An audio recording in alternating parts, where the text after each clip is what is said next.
أعوذ بالله من الشيطان الرجيم.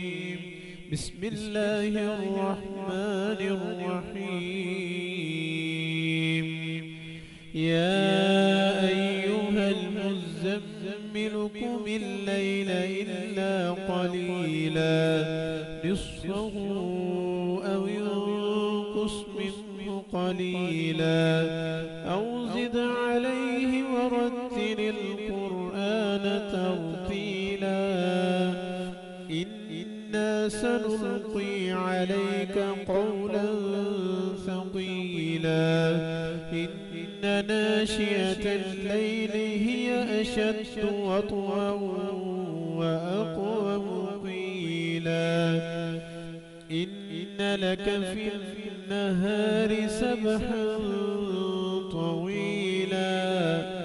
واذكر اسم ربك وتبتل إليه تبتيلا رب المشرق والمغرب لا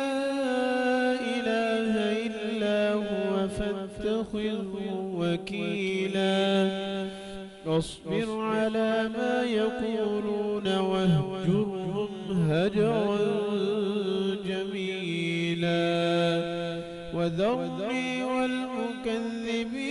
أولي النعمة ومهلهم قليلا إن لدينا